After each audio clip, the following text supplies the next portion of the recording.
Bueno, buenos días para todos. Vamos a dar inicio al conversatorio energético minero en esta región Caribe, que es una potencia en estos dos temas. Está dentro del panel, primero agradecerle a nuestros anfitriones, la Cámara de Comercio de Montería, la Gobernación y la Alcaldía, Confecámaras, todos los organizadores y los patrocinadores de este evento por permitirnos estar aquí con ustedes. En el panel, la doctora Natalia Gutiérrez, presidenta de Acolgen, que nos va a hacer una lectura de lo que en el gremio de generadores están viendo en temas de abastecimiento eléctrico, en coyuntura y a futuro, en la costa atlántica y en general en el país. El doctor Juan Camilo Nariño, presidente de la Asociación Colombiana de Minería, que nos va a hablar de minería energética, tan importante en esta zona de la costa. El doctor Orlando Medina, el director de la CBS, que nos va a revelar el secreto de cómo en la CBS están avanzando también en estos temas del licenciamiento, que en casi todo el país es un dolor de cabeza, y parece que en Córdoba han encontrado la piedra filosofal de cómo hacerlo rápido y cómo hacerlo ambientalmente sostenible, pero veloz en términos del tiempo de licenciamiento. Y por último, está con nosotros Juan Giraldo, experto en los temas de hidrógeno y su cadena de derivados, algo muy importante. Empiezo por decir simplemente que estamos asistiendo a partir del año 2023, que suena muy cerquita, pero en realidad a un crecimiento disruptivo de la energía eléctrica a nivel mundial. Ahora vamos a ver algunos cuadros que les van a ilustrar este tema, y como estamos abriendo nuevos mercados, ese crecimiento va a significar enorme importancia. Hay que seguir abasteciendo las necesidades actuales, naturalmente, pero el crecimiento del mercado no está en el crecimiento vegetativo de los clientes que hoy estamos atendiendo, sino en el crecimiento local e internacional de los nuevos clientes. Energía eléctrica es el fundamento de los centros de datos, es el fundamento de la inteligencia artificial, es el fundamento de todo lo que tiene que ver con desarrollo, energía eléctrica. Lo otro que es muy importante es entender que el concepto hoy no es la electricidad en Colombia, es la electricidad global, donde se ubica la generación en el sitio que sea más eficiente. Hoy hay una convivencia afortunada entre la energía y el manejo de la información, los datos. No necesitamos llevar líneas de transmisión como en algún momento se consideró en Colombia, electrifiquemos Centroamérica desde Colombia. No, traigamos a Colombia los demandantes de esa energía y evacuamos por los cables submarinos y aún por Starlink, esas plataformas, evacuamos los datos que son los que llevan la carga de energía. Esto genera una disrupción del concepto que es muy interesante y que vale la pena ver. Entonces, el mercado es global, pero el trato de cliente a cliente, y esto incluye la comercialización de energía, es lo que se llama en inglés el peer-to-peer, contacto directo del que produce y el que recibe. Así se mueven las criptomonedas, así se mueve todo esto, lo vamos a ver ahorita. Entonces, dicho esto, solo mencionar que hoy hay 4 palabras que se vuelven mágicas en el desarrollo de la energía. La digitalización, la acabo de escribir, no llevemos energía, llevemos datos. La otra es la desmaterialización. En alguna época se utilizó este término para decir que en el depósito central de valores estaban los activos representados en papeles y que uno simplemente recibía un certificado del depósito central de valores. Hoy es lo mismo, la desmaterialización hoy tiene que ver con la economía circular. Tomemos de la naturaleza lo que necesitemos y restituyamos lo que no necesitemos. Y esto genera un círculo virtuoso en todos los términos de la naturaleza. Luego, que es un mandato, la descarbonización, que tenemos que ir mejorando todos los días. Y por último, el tema de la Descentralización, que lo acabo de escribir en el peer-to-peer, es una relación directa y descentralizada. Esto es una revolución porque pasa por todos los elementos, los bancos centrales, el sistema financiero, todo esto en el muy corto plazo van a ser sustituidos por estos nuevos mecanismos de negociación directa. Con esto entonces, decir que cuando uno oye hablar de energías renovables, normalmente oye las tres del titular: sol, agua y viento. Y estamos dejando una de lado en la cual la costa caribe en particular es una potencia: la biomasa. La biomasa es un generador de energía, es un generador de todos los usos asociados extraordinariamente importante y no le estamos dando la categoría que necesita. Entonces, dicho esto, le voy a ceder la palabra a la doctora Natalia para que ella, desde la óptica de los generadores de energía, nos dé una opinión y un diagnóstico de cómo está viendo el tema de energía hoy y cómo lo ve en el cercano y en el mediano futuro para la costa atlántica en particular. Gracias.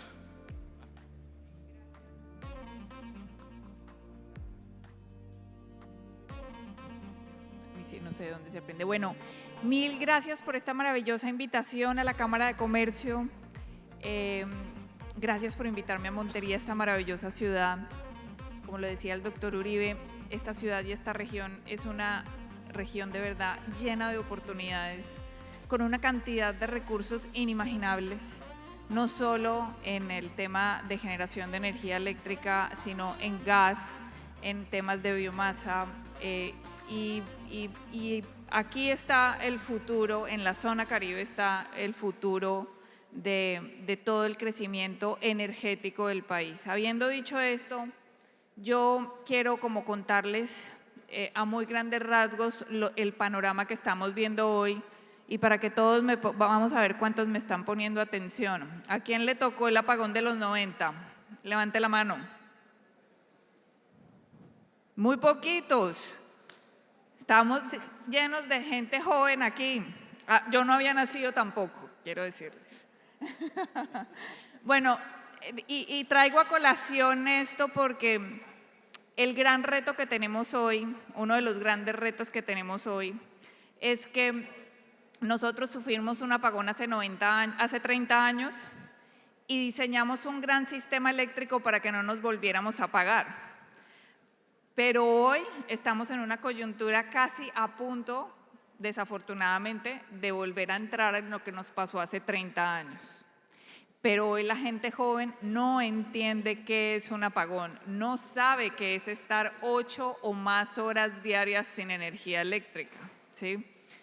¿Y por qué estamos viendo ese panorama? Claro, ustedes aquí en la costa tienen un dolor particular, que es el tema de las tarifas de energía, pero sumado a la coyuntura del atraso estructural de la infraestructura, de un tema de pérdidas, de un tema de restricciones que tiene la región, nosotros desde la generación estamos viendo con gran preocupación que llevamos por lo menos 4 o 5 años, si quieren, no hay que proyectar la presentación, yo lo cuento así. Llevamos por lo menos 4 o 5 años de atraso en poder sacar proyectos adelante en el país, cosa que nos tiene atrasadas entre 4.000 y 4.500 megas de energía que debían haber entrado hace por lo menos 3 o 4 años. La demanda de energía está creciendo, ¿sí? Y el margen entre oferta y demanda cada vez se está volviendo más estrecho. De acuerdo a información de la UCME, información pública, estamos viendo que puede haber desabastecimiento de energía a partir del año 2026, ¿sí? ¿Qué es desabastecimiento de energía? Racionamiento. Y nosotros ya llevamos por lo menos 3 o 4 años levantando las alarmas de estos atrasos. Es muy desafortunado porque realmente el diseño de mercado después de los 90, después del apagón de los 90, ha sido uno de los mejores del mundo entero. A nosotros en este momento nos miran países como Ecuador. Yo no sé si todos ustedes saben, Ecuador en este momento está con racionamientos diarios de 14 horas, ¿sí? Nos están mirando de Chile, nos están mirando de Brasil, nos llamaron de Honduras a decirnos, pero Colombia, ¿por qué no se ha apagado en los últimos 30 años? ¿Qué fue lo que se inventaron tan bueno que ha permitido que todos los países vecinos han tenido apagones y Colombia no? ¿Sí? Y realmente es que tenemos un gran diseño de mercado, obviamente, seguramente con opciones de mejora, obviamente con opciones de mejora en eficiencia, en precios, en un montón de cosas, pero la realidad es que, y yo hago como una analogía, nosotros diseñamos un Ferrari. Lo que tenemos hoy fue traído de las mejores prácticas del mundo, ¿sí? Lo que pasa es que el Ferrari necesita chofer, ¿cierto? Y si no tenemos chofer para ese Ferrari, pues el Ferrari no camina. Y ese es un poco el llamado que hemos venido haciendo y hemos propuesto al gobierno nacional, porque no se están dando las señales de política pública para hacer las inversiones. Yo les cuento, de aquí al 2027-2028 este sector tiene que hacer inversiones por aproximadamente 12 billones de pesos. 12 billones de pesos, que eso ustedes saben, si lo pongo en términos prácticos, es la reforma tributaria que se estaba peleando hace un par de semanas, ¿sí? Y es plata que ponemos los inversionistas. Esto, a diferencia de otros sectores, este sector, nosotros estamos dispuestos y hemos puesto la plata para hacer las inversiones en el parque de generación. En los últimos 30 años hemos invertido más de 140 billones de pesos y esto no ha salido de plata del presupuesto general de la Nación. Aquí nosotros solo necesitamos señales de política pública para hacer las inversiones y tenemos que hacer una transición energética supremamente equilibrada. Claro, el gobierno solamente quiere que crezcamos en solares y eólicas, y bienvenidas, y la gran mayoría se están haciendo en la costa. Pero no nos podemos olvidar de la energía que nos ha dado confiabilidad, como la energía hidráulica y la energía térmica. Y ese es el gran riesgo que estamos corriendo en el corto plazo. Estamos solo creciendo en energía solar. A las 7 de la noche, la energía solar no nos da ni 1 kilovatio de energía, ¿sí? Entonces, necesitamos que la matriz crezca, que la matriz se diversifique, pero se diversifique, y voy a concluir este primer espacio, yo creo que en el equilibrio de 3 puntos. Obviamente, una matriz mucho más limpia, una matriz confiable, es decir, tecnologías que nos permitan en su combinación tener energía 24 horas al día, 7 días a la semana. Y tercero, que la podamos pagar del bolsillo de los colombianos. Porque si yo vengo y les pregunto acá que mañana vamos a tener la matriz más limpia de todo el mundo, pero que a cada uno la factura le va a subir 300 pesos el kilovatio hora para que seamos la matriz más limpia del mundo, más de uno dice, no, tal vez no quiero ser la matriz más limpia del mundo, porque no la podemos pagar, ¿sí? Entonces, nosotros hemos querido hacer ese llamado, lo hacemos nuevamente, y es claro que queremos una matriz más limpia, claro que queremos nuevas tecnologías, claro que queremos tarifas más eficientes, pero para que todo eso pase necesitamos más energía, y para que tengamos más energía necesitamos señales de política pública para poder invertir el dinero que queremos invertir para sacar todos esos proyectos adelante. Muchas gracias, doctora Natalia.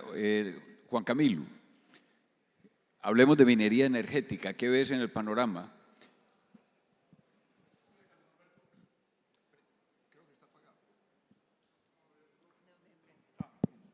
Muchas gracias, Carlos Alberto. Un saludo, doctor Álvaro. Gracias por esta invitación, por tenernos acá y estos 2 días de conversaciones. Creo que esto es lo que cada vez debemos hacer todos para construir el país hacia adelante. Hablar, hablar, hablar y juntarnos para esos grandes retos que tenemos, entre todos superarlos. Así que de verdad le agradezco la invitación, doctor Álvaro. Cuando me llegó su carta de invitación, me emocioné mucho de venir acá, de acompañarlos, pero sobre todo de que la Cámara haya generado esta conversación. Un saludo igualmente para ustedes, para los demás panelistas que me acompañan. Miren, la conversación energética y minera en el Caribe colombiano es de la mayor trascendentalidad, de la mayor importancia para ustedes, pero también para el resto del país. Por aquí pasa la estabilidad minero-energética del futuro de Colombia. La estabilidad de la matriz energética, la estabilidad de la matriz minera, ahora voy a profundizar un poco en eso, pero también la estabilidad de las finanzas públicas del país. Sin los minerales que se producen de aquí para arriba, incluso Colombia no hubiera sido viable en muchos años de unas enormes crisis que gracias a esas finanzas más estables logramos pasar esas crisis en virtud de las regalías y de los aportes en impuestos, entre esas del carbón, que de aquí para arriba es abundante, pero aquí en el departamento de Córdoba, con una producción cada vez más importante, es el carbón, y en eso creo que deben entre todos sentirse y todos sentirnos orgullosos de esos, es el carbón que no ha permitido que Colombia se apague en los posibles racionamientos y crisis y coyunturas energéticas del pasado, pero sobre todo también en las actuales. El carbón que ustedes producen, el carbón que producido por muchas familias cordobesas que se levantan a trabajar todas las mañanas en el sector minero, ha permitido que Colombia siga su marcha. En la mitad de una conversación de la transición energética, de los balances, que ha sido profunda y en algunos casos también agresiva con el sector. Yo tengo una presentación, no sé si la puedan tener para ahí, para presentarla, simplemente para darles algunos datos de cómo es esta conversación hoy en varios contextos y varias aproximaciones. Esto no hay una sola aproximación y además tenemos que construir esa aproximación colombiana entre todos. Déjenme hacia adelante, por favor. Miren, los grandes retos de la humanidad en materia ambiental, en materia de transición energética, significa y necesitan una gran demanda de minerales, entre esos los que el departamento de Córdoba tiene. Un gran potencial en cobre, una realidad muy importante para el mundo en materia de níquel y para Colombia, y por supuesto una realidad en materia de producción de carbón. La transición energética demanda y necesitará más de minerales, pero tampoco significa que el mundo va a dejar de consumir carbón en el corto plazo y en el mediano plazo tampoco.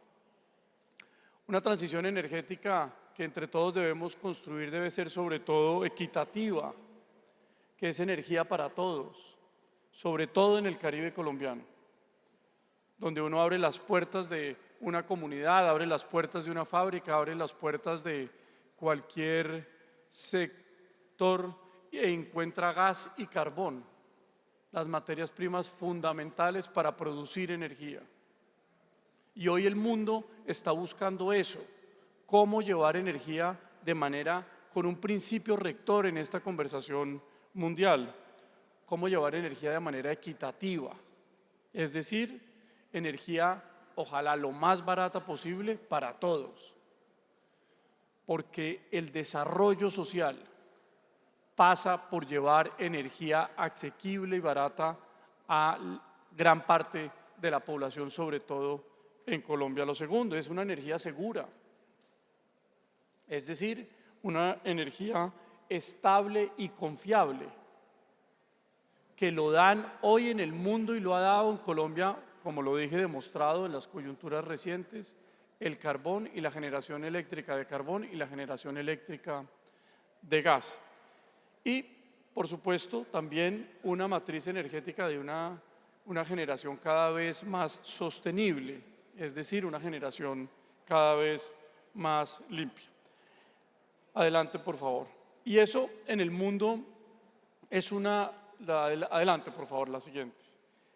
Eso en el mundo es una realidad apremiante. Es una realidad muy importante en la conversación de los minerales. Y la traigo a colación porque Córdoba es un jugador y puede llegar a ser un jugador muy importante en esa conversación de la transición energética y del cumplimiento de los objetivos de reducción de emisiones. Y déjenme, yo les doy solo unas cifras en ese sentido. Para cumplir los compromisos de reducción de emisiones que hoy tienen la mayoría de países en el mundo, se necesita multiplicar por 15 la generación eólica que hoy tiene el mundo. Déjenme paso a una parte trascendental de esto que evidencia la dimensión. Para poder cumplir esos compromisos en materia de reducción de emisiones, el mundo debe pasar de unos 25, 30 millones de vehículos eléctricos que hoy existen a 1.500 millones de vehículos para poder cumplir con esos compromisos de reducción. Déjenme paso a otro. Hoy más o menos el mundo tiene 70 millones de kilómetros de líneas de transmisión. Para poder llevar más energía segura, asequible, confiable, se necesitan ya no tener 70, sino tener 200 millones de líneas de transmisión. Y todo eso necesita minerales. Y todo eso pasa por una conversación más honesta, más sincera de la necesidad de producir minerales como los que Colombia tiene, como los que tiene el departamento de Córdoba. Y también cómo seguir usando los minerales que hoy existen, níquel y por supuesto el carbón que ustedes tienen. El departamento de Córdoba es importante hoy en materia minera. No sé, hoy la producción, el 100% de la producción de níquel del país sale del departamento de Córdoba. En el departamento de Córdoba se produce el 17% del carbón térmico, particularmente de consumo interno. De las exportaciones del departamento de Córdoba, el ferroníquel hoy representa el 83%, el carbón ganando cada vez también más importancia, el 7%, y el oro el 2%. El sector minero cordobés representa el 4% de la economía del departamento y llega hasta incluso un poco más del 20% en los municipios mineros, generando una gran cantidad de encadenamientos y de inversión social. Entonces déjenme, ya termino, Carlos Alberto, con la siguiente reflexión. Colombia tiene un gran potencial en su carbón, Colombia tiene un gran potencial en los minerales que el mundo hoy está necesitando.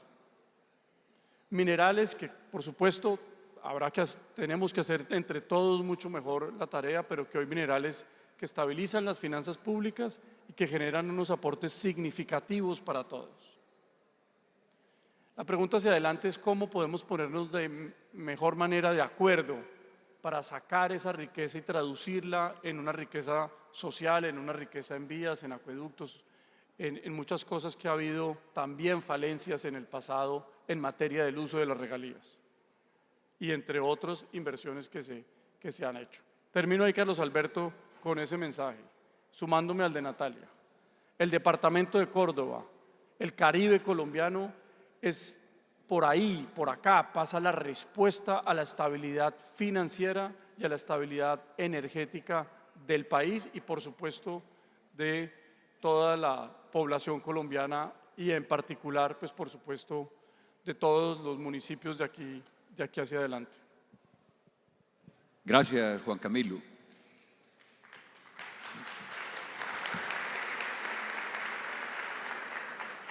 Bueno, vamos a invitar al doctor Orlando Medina, el director de la CBS, para que nos cuente cuál es el secreto de la CBS para poner en marcha los proyectos a una velocidad tan grande. Hoy, el gran limitante que tienen los proyectos en el mundo son los tiempos, porque la velocidad de la demanda es mucho mayor que la velocidad de la oferta. Por lo tanto, en la medida en que tengamos experiencias exitosas como la de Córdoba, que vamos a escucharle al doctor Medina, y de que a partir de a hombros de gigantes como son a Colgen, que representa a Natalia, como el grupo que representa a Juan Camilo, es donde van a surgir las nuevas tecnologías que nos van a permitir avanzar en esto, y es lo que vamos a presentar tanto Juan como yo, para que veamos hacia nuevos mercados y con mucho emprendimiento cómo podemos orientar eso. El mensaje de alguna manera se vuelve sencillo: la transición energética no significa excluir a nadie, por el contrario, toda esta energía se necesita y más. Entonces, doctor Orlando, cuéntenos usted cómo ha hecho, cuál es su secreto, y luego le damos camino a Juan para que nos hable del hidrógeno y especialmente del hidrógeno verde. Muy buenos días a todos, cordial saludo, una afectuosa gratitud de parte de la CBS, mía propia, al doctor Álvaro Segrit.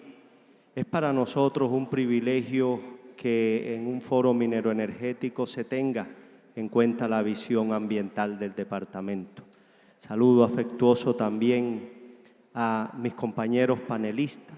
También es un privilegio para mí compartir este día con personas tan versadas en la materia. Principalmente a ustedes, un auditorio variopinto que hoy nos acompaña. Lo primero, doctor Carlos, es manifestarle que tenemos un departamento casi que único, con 7 ecosistemas estratégicos. Difícilmente otro departamento en el país pueda hablar de ecosistemas desde bosque húmedo hasta bosque seco tropical, manglares, litorales, aguas profundas. Tenemos relictos de bosque, 124 kilómetros frente al mar Caribe de línea de costa. Tenemos humedales que nos brindan una importante capacidad ecosistémica y de amortiguación ante las inundaciones. En fin, es un departamento que en sus 2.5 millones de hectáreas tiene toda la riqueza en biodiversidad. El 20% de la biodiversidad del país está en nuestro departamento. Entonces tenemos un desafío enorme, a sabiendas de toda esa potencialidad, cómo le aportamos nosotros a la transición energética, pero sosteniblemente, responsablemente. Ese ejercicio lo hemos hecho con 21 áreas protegidas en nuestro departamento, 788.000 hectáreas. El 30% de nuestro departamento está declarado en áreas protegidas en diferentes categorías, desde Parque Nacional Natural Paramillo, de distritos regionales de conservación de suelo, reservas forestales de la sociedad civil, ley segunda, reserva forestal del Pacífico, en diferentes categorías, pero tenemos el 30% de nuestro departamento declarado en áreas protegidas. De allí se desprenden las determinantes ambientales. Esa es una herramienta fundamental para organizar el territorio, respetando la biodiversidad y la riqueza en fauna y flora de nuestro departamento. Desde las competencias de esta autoridad ambiental, acompasadas también con la Agencia Nacional de Licencias Ambientales, hemos permisionado y licenciado 22 proyectos de energía fotovoltaica en el lapso de 5 años. Podemos decir con orgullo que si no somos el primer departamento en generación de energía fotovoltaica, debemos estar entre los primeros 3 departamentos que hoy en día más le aportan en capacidad instalada al país en materia de energía solar. 2.7 gigas tenemos de capacidad instalada con estos 22 proyectos de energía fotovoltaica. Más o menos la capacidad instalada del país en energía solar está en 20 gigas. Es decir, que nosotros ya tenemos licenciado un poco más del 10% en nuestro departamento. Pero tenemos un desafío aún mayor. En la última subasta de la UDME, de 2027 a 2028, han proyectado 4,4 gigas en energía fotovoltaica, de los cuales el 30% está concentrado en nuestro departamento. Entonces, estaríamos hablando de aproximadamente 4 gigas de capacidad instalada con energía solar. El reto, Carlos, es mayúsculo aún porque no solo tendremos que concentrarnos en articularnos con ANLA para el licenciamiento, sino que tenemos una responsabilidad enorme con esta cantidad de proyectos que están llegando a nuestro departamento para que se respete la estructura ecológica principal, para que socialmente también las personas... Sí, ok. Hay una responsabilidad social, hay una responsabilidad económica en nuestro departamento en el momento de licenciar y de permisionar estos proyectos. Con unas peculiaridades, podemos decir que en el lapso de 5 años estamos licenciando 4 proyectos promedio anual, respetando a carta cabal lo que nos indica el decreto 1076 para los tiempos de licenciamiento. Eso conlleva, como decía, unos desafíos enormes porque estos proyectos solares se están concentrando en muy pocos municipios y es allí donde debemos prender las alertas y revisar entonces la capacidad de carga ambiental de esos municipios, la pérdida de biodiversidad, la pérdida de remoción de la cobertura vegetal.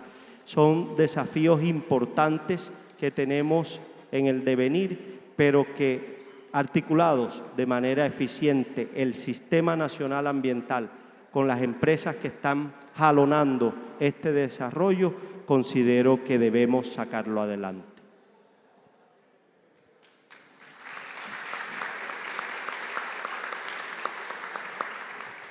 Doctor Orlando, muchas gracias. Vamos a darle entonces la palabra a Juan Giraldo, que viene ya en la fase de los nuevos desarrollos, de los nuevos mercados, de las nuevas oportunidades que tiene la costa entera, la costa Caribe y el departamento de Córdoba en particular a partir del desarrollo de energía. Juan, adelante. Bueno, muchas gracias, Carlos, y en general muchas gracias. Me uno hace agradecimiento a la Cámara de Comercio por este espacio, por invitarnos. De verdad que ha sido y es muy enriquecedor poder venir a compartir ideas, poder venir también a percibir todo lo que se está haciendo en la región para empezar a unar esfuerzos y seguir construyendo en las regiones, particularmente todo ese desarrollo económico, todo ese desarrollo energético y en general ese desarrollo social que nos puede traer en general, en este caso, la transición energética. Particularmente, hoy acá vamos a hablar un poco sobre el hidrógeno. Nosotros, particularmente yo vengo de la Asociación Colombiana de Hidrógeno. Somos un grupo de empresas, ya cerca de 50 empresas, con las que trabajamos todos los días en materializar y en desarrollar el mercado del hidrógeno.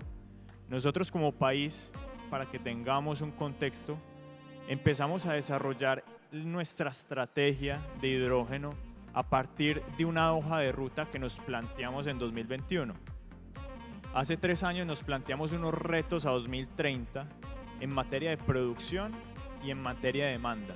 Cómo íbamos a producir ese hidrógeno particularmente y cómo lo íbamos a usar.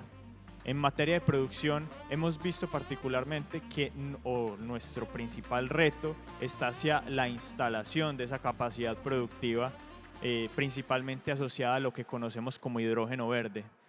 Por otro lado, en el sector de la demanda, el sector del transporte es ese llamado a dar el primer paso, a dar ese paso decisivo en la adopción de esas tecnologías de hidrógeno limpio, de esas tecnologías innovadoras que van a hacer uso de ese hidrógeno sostenible para descarbonizar este sector en particular. Asimismo, la industria se espera que empiece a utilizar ese hidrógeno. Pero bueno, al final, muchas veces, e incluso ahora que estábamos conversando, se tiene mucho la perspectiva de que el hidrógeno es algo muy nuevo, que efectivamente lo es, pero quiero que todos entendamos que el hidrógeno ha estado y está en nuestras vidas durante muchos años. En el carro en el que vinimos, ese carro que utiliza ya sea un diésel, una gasolina, en los procesos de producción de esos combustibles tuvimos que utilizar hidrógeno. Hoy en día el principal consumidor de hidrógeno en el país son nuestras refinerías. Producir esos combustibles que impulsan nuestra economía necesitan de hidrógeno. También sectores como el agro, la producción de fertilizantes, esos fertilizantes requieren de hidrógeno y históricamente para generar esa seguridad alimentaria hemos necesitado particularmente del hidrógeno en esa cadena de valor. Y por último, en otros sectores como lo puede ser la producción de cosméticos, de pinturas e incluso la producción de otros combustibles sostenibles como el biodiesel, algunos derivados del hidrógeno como el metanol son hoy y van a seguir siendo fundamentales para ese desarrollo que estamos proyectando. Hoy en día el país, sumando todos esos sectores en los que los demandamos, fertilizantes, refinerías e industria química en general, podemos estar hablando que demandamos alrededor de 200.000 toneladas año de hidrógeno. Ahora, ¿cómo nos estamos proyectando adelante? Como les decía, estamos proyectando introducir ese hidrógeno en sectores estratégicos, descarbonizar el transporte de carga pesada por carreteras, descarbonizar también el transporte marítimo, el transporte aéreo y empezar también a analizar otras cadenas de valor que puedan generar no solo un desarrollo más sostenible, sino también crecimiento económico para las regiones. Nosotros hoy en día como país, gran parte de ese hidrógeno lo producimos en nuestras refinerías, pero gran parte también lo importamos. Cuando importamos amoníaco, cuando importamos un fertilizante, cuando importamos metanol, que luego utilizamos para hacer combustible, al final estamos importando indirectamente hidrógeno. Entonces, aquí existe una oportunidad de reindustrializar el país, de empezar a construir economías que generen valor, economías en toda esa cadena de valor que, por ejemplo, nos permitan producir alimentos con fertilizantes verdes que generen mayor valor agregado al final en el producto. Ahora, ¿cómo estamos hoy? Ya tenemos muy claro la aspiracional. ¿Cómo vamos en ese desarrollo? Nosotros desde la asociación hemos hecho este mapeo y lo hacemos constantemente, lo actualizamos constantemente, en el que tenemos actualmente 49 proyectos en total en el país, de los cuales están desarrollando 36 iniciativas, que podrían suponer para nosotros hasta más de 40.000 millones de dólares en inversión a 2040. Esos son unos volúmenes de inversión muy importantes que van a significar oportunidades para regiones como el Caribe, que como vamos acá atrás, al final es la región líder en este desarrollo. Es la región que tiene más del 50% de esas iniciativas en desarrollo y es la que está captando principalmente esa atención. Es por eso que nosotros tenemos que empezar a verlo todo desde un punto de vista transversal. Nosotros como hidrógeno necesitamos de los generadores, necesitamos de una minería y de una disponibilidad también de minerales estratégicos para esa transición energética. Entonces, acá ese desarrollo transversal va a ser clave para lograrlo. Ahora, ¿eso cómo lo estamos haciendo? Como les decía, eso lo hacemos con toda nuestra red de aliados, con todas nuestras empresas, principalmente trabajando actualmente en 6 ejes de trabajo en los que van desde el conocimiento hasta el mismo desarrollo de proyectos para impactar finalmente a las regiones, para impactar particularmente ese desarrollo social, económico, ambiental, que se dé de manera responsable y que finalmente genere un crecimiento responsable en general de la economía. Juan, muchas gracias. Bueno,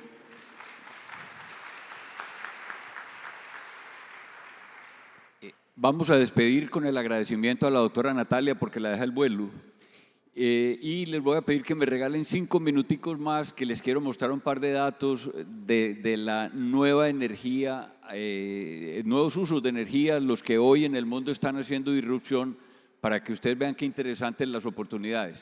Entonces, despidamos a la doctora Natalia con un fuerte aplauso. Muchas gracias.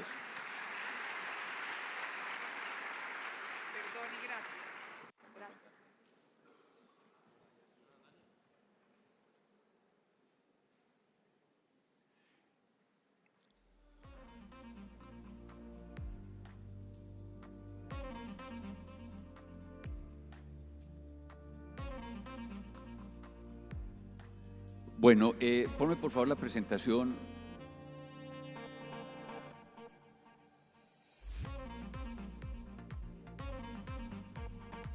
¿Quién está a cargo del sistema? Es una presentación que habla de data center, criptomonedas. Suena como raro, pero es verdad. Y vamos ahí con un espacio grande. Quería decirles que todo este tema de transición, la transición en primer lugar no tiene ideología. La transición es una lógica económica que progresa en la medida del tiempo. Por ejemplo, cuando Churchill dijo vamos a volver a petróleo todos los barcos de la Armada 1920, de la Armada Real, la gente dijo, se acabó el mercado del carbón. Mire, Juan Camilo aquí todavía nos habla de carbón y el carbón va para muchos años. Lo mismo el petróleo, lo mismo todas las fuentes. El nuclear, 2 accidentes nucleares y dicen, se acabó la energía nuclear. No es cierto, hoy está más vigente que nunca. Hoy hay reactores para 10 megas. Entonces, todo esto a lo que confluye es que la energía se hace transición hacia más limpia por obvia razón, pero eso convoca también cambios en los comportamientos de todos nosotros. En Córdoba, para citar algo, Córdoba es una potencia ganadera, agropecuaria, y uno mira con inquietud cómo es que en Colombia, teniendo estas despensas, estamos importando alimentos. Debíamos estar exportando en gran cantidad. La ganadería extensiva es una afrenta a la lógica. La ganadería debería ser estabulada y aprovechar todas estas tierras para sembrar alimento para esos animales y para recolectar de ellos energía. En las excretas de los animales hay una enorme cantidad de biomasa y de energía que se desperdicia, simplemente se evapora y se pierde, contaminando aún más. Entonces, bajo esta figura, lo que quería era dejarles en mente eso: pensemos distinto, pensemos a futuro. Veo que hay algún inconveniente con la presentación. Bueno, no, se lo voy a decir simplemente a viva voz para que ustedes guarden 2 datos en mente. El crecimiento de la demanda de energía en los Estados Unidos venía prácticamente sin variación desde el año 2007 hasta el año 2023. La variación era solamente el crecimiento vegetativo, 2%, 3%. A partir del 23, y se pronostica que hasta el año 2030, y de ahí en adelante, el 30 es simplemente porque estadísticamente no sería representativo de ser más, pero hasta el 2030 el crecimiento va a ser del orden del 12% anual. Es una barbaridad. Estados Unidos va a crecer en los próximos años 80 gigas de energía, que es 4 veces la energía de Colombia. Y parte de esa energía no la podemos traer acá. ¿Por qué crece de esa manera? Como les decía anteriormente, los data centers, cada que uno hace una consulta en Google, consume una cantidad de energía determinada, 2.9 vatios. Y si la hace por un chatbot, por un ChatGPT o por inteligencia artificial, consume 10 veces la energía. Entonces el tema no es evitar hacer la consulta con inteligencia artificial, es producir la energía.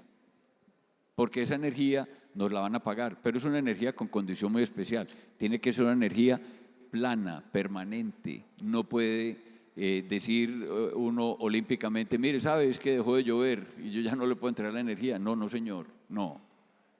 Entonces entran el almacenamiento, las hibridaciones, vamos a hacer solar más agua, por decir alguna cosa. Usted todo el día genera con energía solar, simplificando el análisis, y toda la noche con agua. El norte de Chile hoy no vale nada, el costo marginal de la electricidad a la hora del máximo 12 del día, 2 de la tarde, cero costo marginal, pero a las 7 de la noche vale $200.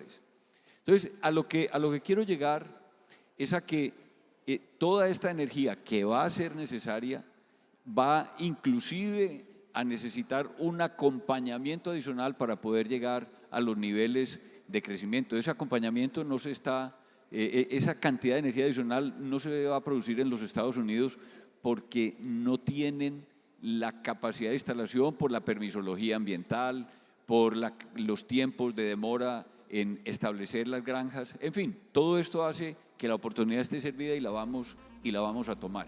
Y otra cosa que les quiero dejar en mente, la minería de criptos. Suena una cosa rara, al final del día es que uno tiene unos equipos que los pone a trabajar sobre unos algoritmos y cuando llegan a cierto nivel, digamos, de la cadena en el blockchain, hace empaquetamientos y esos empaquetamientos se los pagan a uno y es perfectamente posible que al lado de una planta híbrida o de energía solar con baterías, en fin, tengamos una bodega de criptos. Les dejo en mente esto, un cripto hoy vale $100.000, un Bitcoin vale $100.000 y minarlo se puede hacer perfectamente y demanda 6.400.000 kilovatios hora. Un Bitcoin. El Bitcoin va a llegar a 21 millones en el año 2140, estiman. Hoy hay aproximadamente 20 millones en circulación, pero ese millón adicional se va a demorar todos estos años y nos va a ofrecer una oportunidad enorme de crecimiento en el tema eléctrico. Solamente quería dejarles ese par de datos, agradecer el tiempo que nos han dedicado. Sabemos que competir con el almuerzo es muy difícil, pero creo que en la costa no hay una oportunidad igual a la generación de energía como desarrollo futuro. Muchas gracias.